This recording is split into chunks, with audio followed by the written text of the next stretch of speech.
but I could clearly hear the woman screaming and splashing.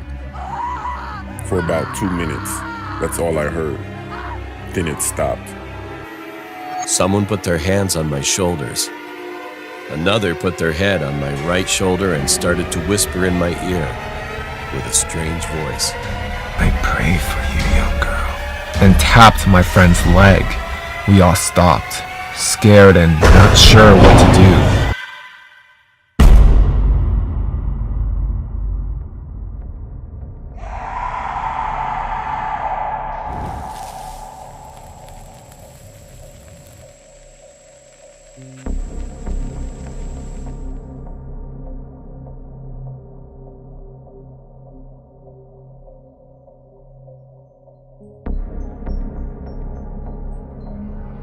I was a regular on the chat rooms on the deep web, back when I was a sophomore in high school. Literally every day for about 5 months straight. Before school, after basketball practice, and before bed. I was always on there. I'd chat with this one guy all the time because he seemed really cool. He'd always link me to funny videos. In about a month 3, it all changed. He would send links to weird rooms, then the dark live streams. So one day I was on a stream, and there was a lady chained to a bed and gagged. Then I clicked off of the stream, and I tried to click something else, then the mouse quit moving. It started to move by itself, and clicked back on the stream with the lady chained down. When it opened back up, the lady was still there, and a man with a potato sack on his head was on the screen. The potato sack only had one eye cut out, and that's all. There was a table that had a hacksaw, gun, and scissors with a shaving razor. The man spoke into the camera and said, "Pick one." Everyone picked the scissors and the razor. He then shaved her head. After that, he said, "Pick another one." And everyone picked the gun. He picked it up, held it to her head, while the woman was screaming, and then I gained control of the mouse and clicked off of it. I was thinking to myself, what am I watching? Then my mouse clicked on another stream. It was the same man with a barrel with what looked like boiling water in it. I tried gaining control of the mouse, but I couldn't. Then I heard a different woman crying in the background. The camera then zoomed out, and on the screen I saw the barrel, a bat, and a flamethrower. Then the masked man asked which one. The chat was split between the boiling water and the flamethrower. The man then said, "I'll use both then." He rolled the crying woman into the side of the camera, turned the flamethrower on, and aimed it at the barrel. At this point, he had her chained to the wheelchair. The water in the tub was boiling out of control. She started kicking and screaming even more. The man called another guy in the room. They unchained her, picked her up, and threw her toward the barrel. The screen then went black, but I could clearly hear the woman screaming and splashing. For about 2 minutes, that's all I heard. Then it stopped. The screen then came back and it was focused on the barrel. The 2 men just stood there, staring at the camera, breathing heavily. And that woman.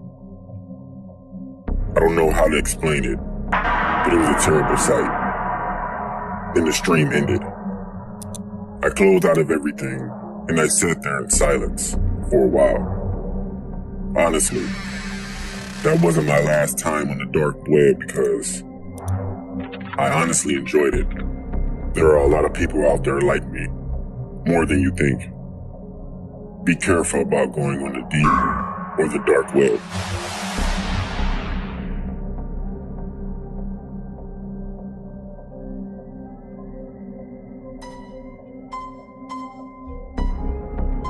It was Friday the 13th. I was walking home from my friend's house.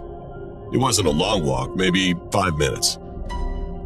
As I got to my door, I realized I didn't bring my keys when I left my house. I took my cell phone out from my pocket to check the time, and it was 7:30 p.m. My parents usually don't get back home from work until 8:45 p.m. So I decided to walk to my grandparents' house, which is only about a 10-minute walk. As I was walking down the street, I saw a shadow behind me. I turned around, but no one was there. My heart started racing and I started to speed up. Then I saw the shadow again, following. I turned around again. Nobody was there. I was kind of scared at that time, but thankfully I was getting closer to my grandparents' house. I texted my grandma and told her to wait outside the door for me, and she replied with an okay. When I turned the corner, I could see the house and my grandma standing there. I started to feel calm again, like nothing was going to happen to me. But I was wrong. As I was about to cross the road to get to my grandma, I was suddenly pulled into an alleyway. One hand covered over my mouth and another hand was around my body. With such an abrupt attack, I couldn't get my scream out. I looked down and I could see a very dark, black hand with long, pointy black nails. Lots of cuts and scratches were all over his hands. Its face was getting closer to mine, and it smelled like dead bodies. When I looked next to me, I could see a little part of its face. It was pale white with a tint of gray. I could tell that it was not from here. It was something that we should not know. Tears were flowing down my face. After being dragged through the alleyway, I was dropped onto the ground. When I moaned in pain, that creature stood over me, breathing into my face. Now I could clearly see its face. It had big black eyes, a big open smile with pointy white teeth, and a long, red, pointy nose. I closed my eyes, hoping it was just a dream.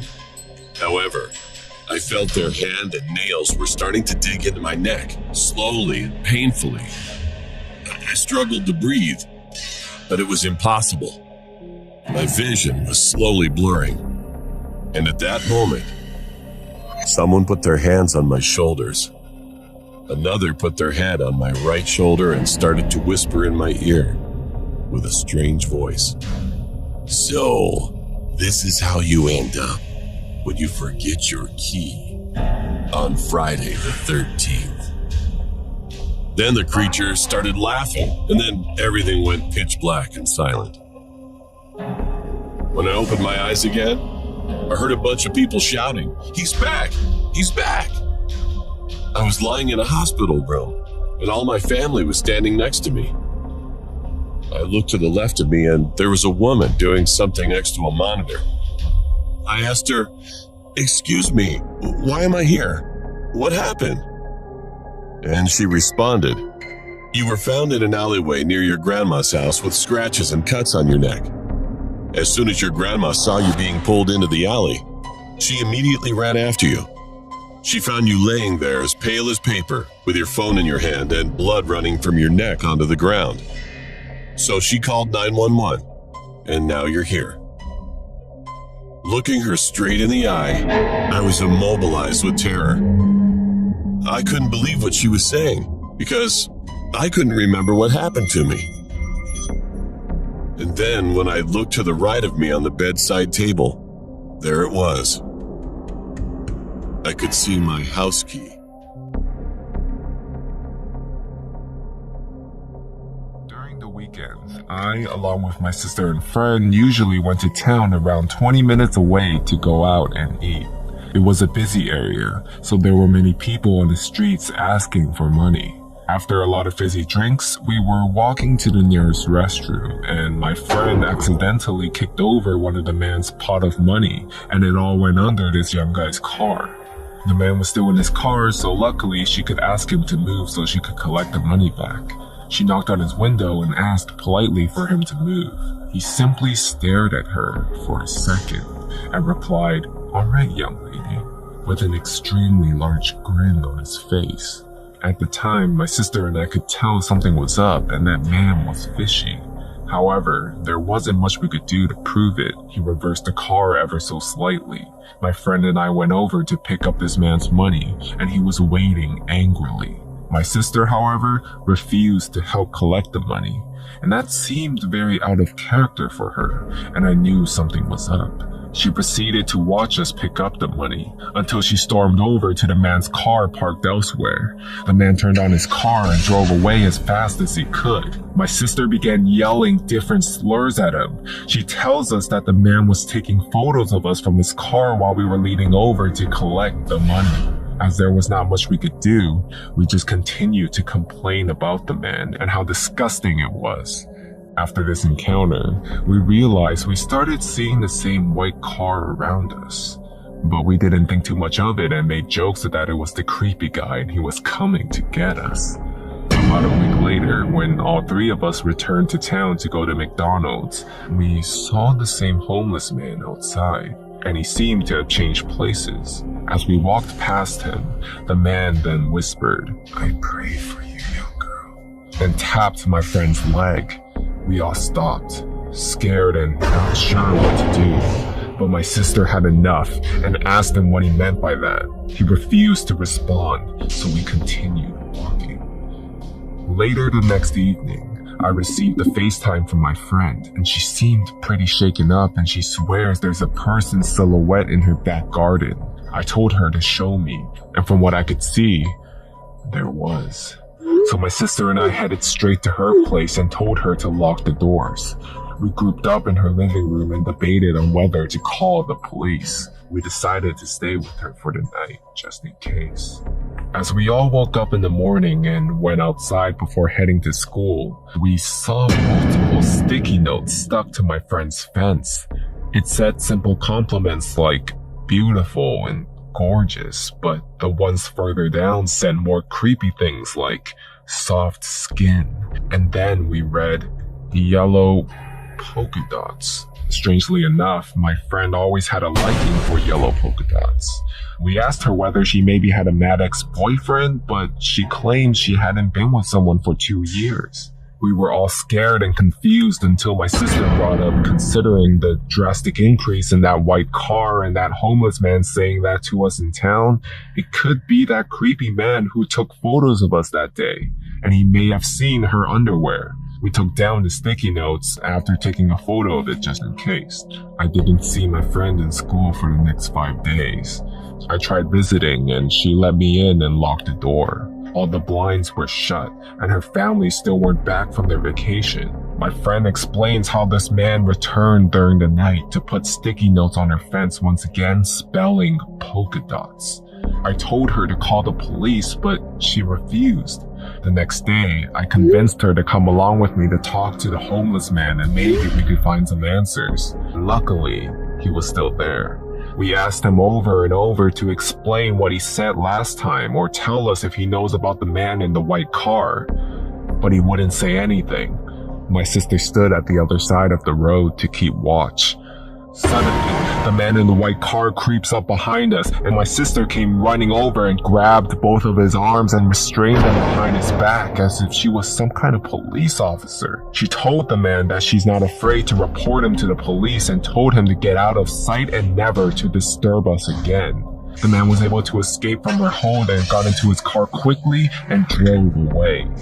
We went over to the homeless man, who seemed not only scared but guilty. We asked whether he knew that was going to happen, and he was surprisingly honest. The man said he was approached a few weeks ago by him, and said if he could help him lure in my friend, he'd pay him $600 in cash. So the homeless man agreed and got the money. He then said the man called himself Adam J. My friend seemed very shocked about that name. We asked what was going on, and she said Adam J was a kid back in school who kept trying to flirt with her after she rejected him, but that man looked nothing like him. My sister then let the homeless man off with the warning, and we all went back home. Truth is, we never heard whether it was that Adam J. He just vanished in that white car, and we never saw him.